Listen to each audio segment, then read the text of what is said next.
우리 시골에 이제 저랑 같이 초등학교를 다녔던 친구가 참 그 가정이 힘들고 어려웠어요.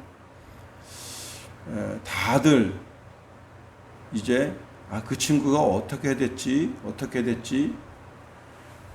그래서 이제 이렇게 저렇게 뭐 듣는데 아무래도 시골을 떠나 있다 보니까 그 친구가 어떻게 됐는지 잘 모르는데 어느 날 어머니가 야, 너 친구 걔 있잖아. 그러면서 말씀하십니다. 그래서 걔 뭐 한대요? 그랬더니 인천 쪽 어디에서 어느 고등학교 거기에서 소사일을 한다. 그런데 뭐 잘렸다더라. 또 다시 뭐 들어갔다더라. 이런저런 이야기를 듣습니다. 그 가정, 특별히 그 어머니가 여호와 증인이라고 하는 이단에 빠져가지고 그 많은 전답을 다 여호와 증인에게 빼앗기고 그 자녀들을 그렇게 어렵게 길렀어요. 사실 그 전답 정도면은 진짜 큰 부자입니다. 보통 부자가 아니고 동네 사람들이 그 집 땅을 밟지 않으면 다닐 수 없을 정도로 땅이 그렇게 많았었어요. 그런데 그 땅을 다 여호와 증인에게 갖다 바친 겁니다. 참 안타깝죠. 그리고 그 자녀들이 그렇게 정말 힘들고 어렵게 살았어요.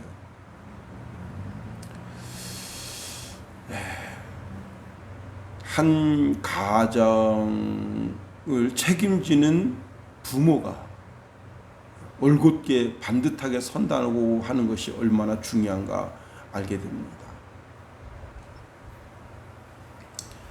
오늘 본문에 이제 베냐민 지파에 대해서 나오는데 베냐민은 12 아들 가운데 12번째죠. 베냐민의 본래 이름은 베노니예요. 베노니라고 하는 말 뜻은 슬픔의 아들이다. 여러분 누가 아들을 낳으면서 이름을 슬픔의 아들이라 그렇게 짓겠어요? 최고 좋은 이름을 지으려고 하죠. 그런데 이런 이름을 지은 이유가 있는데 그것은 라헬이 아이를 낳으면서 그 여행 중에 있어요. 여행 중에 노중에 있었는데 그 노중에 길바닥에서 애를 낳는 거예요. 참 기가 막히죠. 그러면서 이 어머니는 애를 낳고 하혈을 너무 많이 해서 죽어가는 겁니다. 근데 어머니가 순간적으로 생각합니다. 애가 없이 얘가 잘할 것을 생각하니까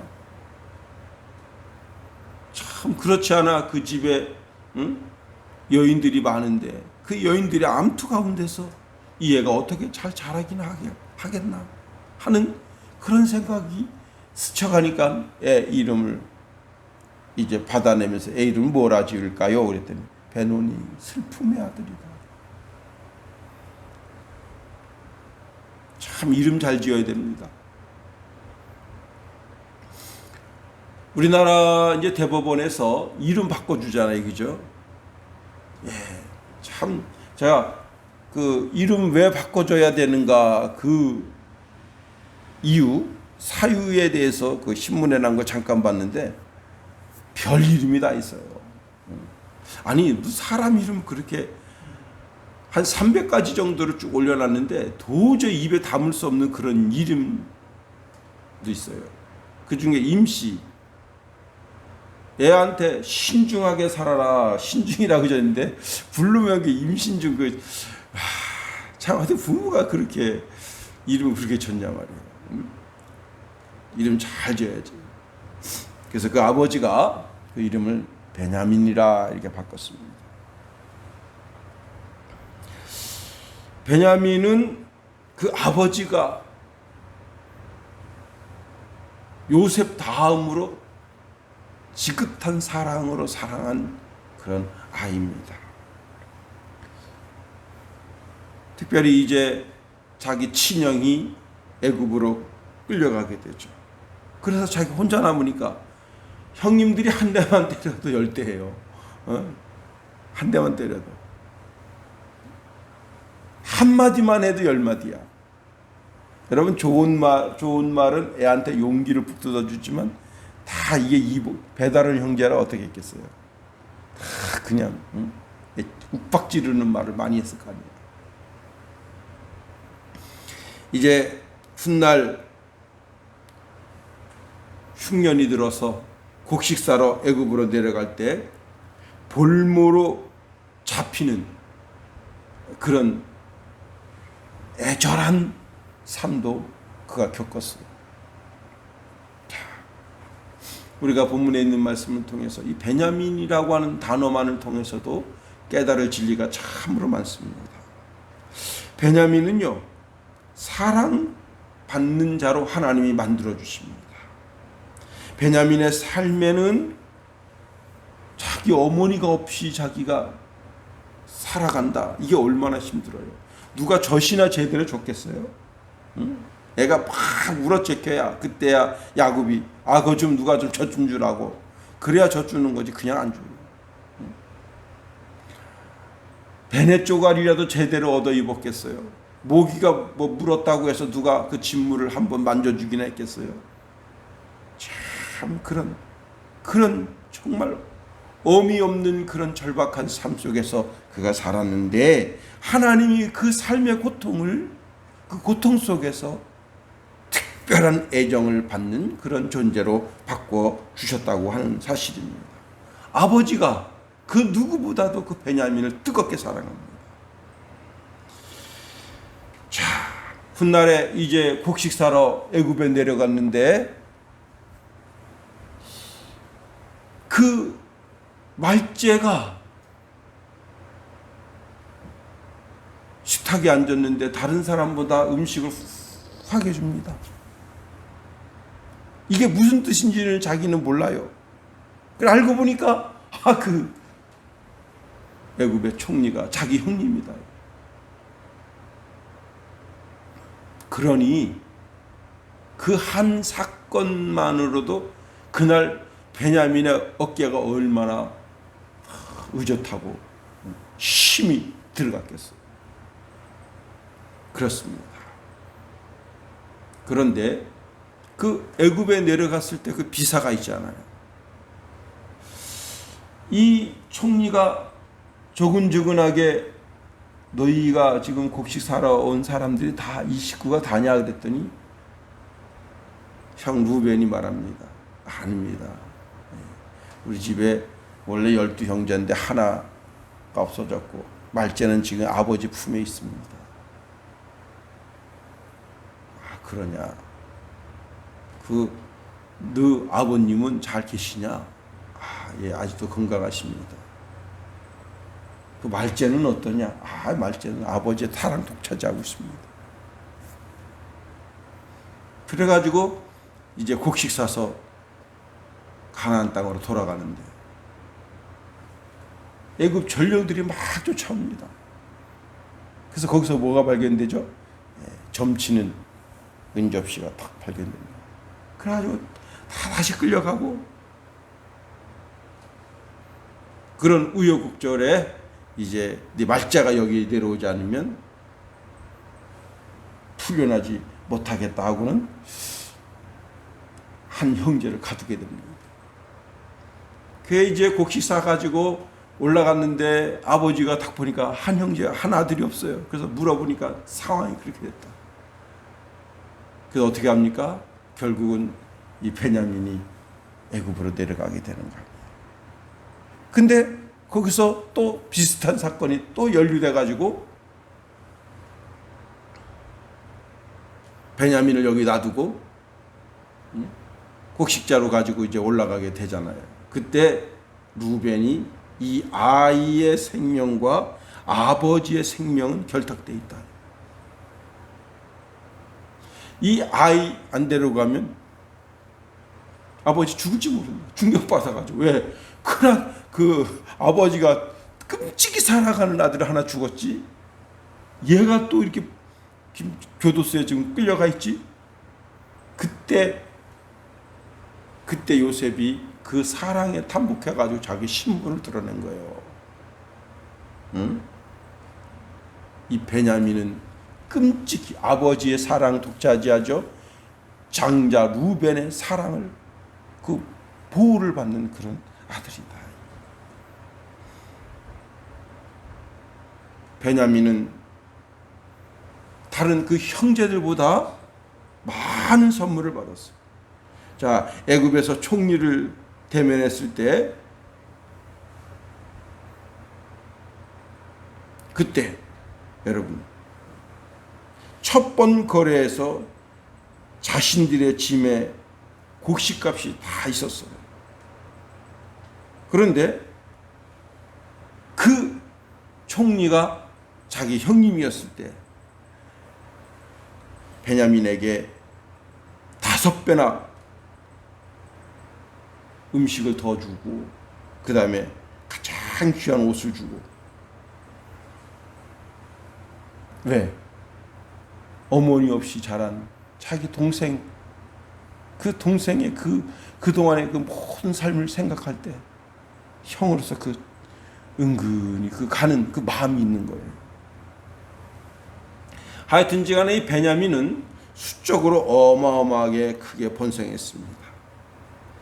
오늘 본문의 1절 2절 말씀해 보면 베냐민이 낳은 자의 맏아들 베라와 둘째 아스벨과 셋째 아하라와 넷째 노아와 다섯째 라바이며 그랬습니다. 말째는 좀 어때요? 말째. 말째는 형을 이겨먹어요. 우리 김성찬이 어릴 때 참 형을 이겨먹었어. 형이 꼼짝 못하는 거야. 달라 그러면 다 줘. 이 베냐민이 말째잖아요. 말째. 그러니까 악바리가 된 거야. 악바리. 그렇게 안 하면 형들을 못 이겨먹어. 하여튼 말로써 이겨먹는 거예요. 말로써. 그래서 야곱이 그 베냐민을 축복할 때 물어뜯는 이리와 같다 했어요. 한 번 움킨 거는 절대 안 놓쳐. 반드시 자기 것으로 만들어야 되는 그런 속성이 있는 거예요. 또 모세가 축복할 때 뭐라고 축복했느냐? 신명기 33장 12절에 보니까 베냐민에 대하여 일렀을 때 여호와의 사랑을 입은 자는 그 곁에 안전히 살리로다. 여호와께서 그를 날이 마치도록 보호하시고 그를 자기 어깨 사이에 있게 하시리로다 했습니다. 더욱더 기가 막힌 것은 이스라엘의 초대 왕이 이 지파에서 이제 특별히 이제 이 지파는 복 중에 복을 받았는데 그 복이 뭐냐면 예루살렘 옆에 있는 거예요. 유다 지파 옆에. 베냐민 지파는 유다 지파와 요셉 지파 사이에 좋은 땅을 차지했어요. 자, 이스라엘이 분열 국가가 된 후에 베냐민 지파만큼은 유다 지파와 함께 다윗 혈통을 이어가는 그런 축복의 지파가 됐다. 그래서 성전을 가까이 하는 그런 지파가 된 겁니다. 그리고 사울 왕이 이 베냐민 지파에서 나오게 됐다.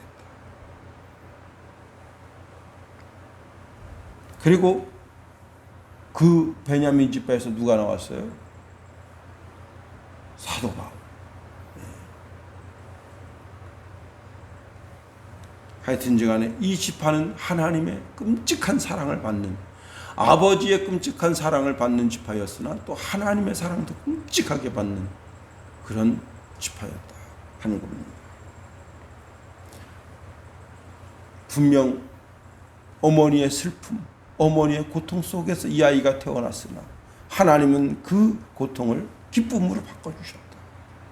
그 저주를 복으로 바꿔주셨다 하는 겁니다.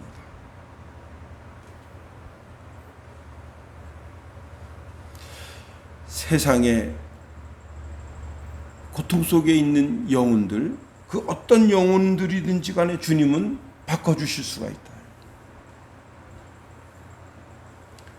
오래전에 텔레비전을 보는데 이분이 자기는 버려졌어요. 고아원에 버려져서 그래서 이제 고아원에서 자기보다 한 살 많은 누나하고 눈이 맞아서 결혼을 했어요. 둘 다 부모님이 없어. 근데 이분이 뭘 하시냐, 택시를 하시더라고. 택시를 하시는데 아주 우연찮게 한 아주머니를 태웠어요. 근데 이 아주머니가 어디로 데려다 달란 말을 못하는 거야. 보니까 버림받은 거예요. 그래서 그 아주머니를 자기 집으로 데려왔어. 그 아주머니를 엄마라고 불러요. 자기도 엄마라고 부르고 자기 와이프도 고아원에서 자랐기 때문에 엄마가 없었어. 와. 자기가 능력이 되면 그렇게 길가에 버려진 분들 다 데려다 자기가 모시고 싶다는 거예요. 근데 택시업을 하니까 뭐 경제적인 게 그만 하잖아요. 근데 그 아이들이 그 집에 이제 아이들이 있는데 아이들이 셋인가 됐었어요. 근데 이 할머니가 약간 치매기가 있는데 그 할머니를 자기 친할머니로 생각하고 있어. 할머니. 여러분 그 둘 다 고아원 출신이고 그러면 그 가정이 올곧은 가정 되기가 쉽지가 않습니다.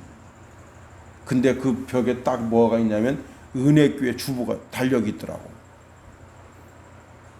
은혜교회. 아, 이분들이 다 신앙생활 하시는 분들이구나. 하나님이 그 남편의 마음, 그 아내의 마음을 만져주시고 그 가정이 가정되게 하시는구나. 여러분 고아원 출신 그러면 딱 생각나는 게 뭐가 생각납니까? 다 그냥 이 시대의 비류들로다가 삶을 마치는 분들이 얼마나 많아요. 그런데 그가 예수를 만나고 신앙 가운데 올곧게 되고 하나님은 버려진 자 같으나 그 버려진 자를 들어서 귀하게 하신다. 하물며 우리겠는가 하는 겁니다. 어머니 없이 태어난 아들, 버려진 것 같은 그 아들을 존귀하게 만드시고 복되게 만드심을 우리 속에도 허락해 주셨어. 우리도 이 시대에 존귀한 주의 백성으로 거룩한 믿음의 행진을 하기를 예수님의 이름으로 축원해 드립니다. 주기도문 하겠습니다. 하늘에 계신 우리 아버지, 아버지의 이름을 거룩하게 하시며 아버지의 나라가 오게 하시며 아버지의 뜻이 하늘에서와 같이 땅에서도 이루어지게 하소서. 오늘 우리에게 일용할 양식을 주시고 우리가 우리에게 잘못한 사람을 용서하여 준 것 같이 우리 죄를 용서하여 주시고 우리를 시험에 빠지지 않게 하시고 악에서 구하소서. 나라와 권능과 영광이 영원히 아버지의 것입니다.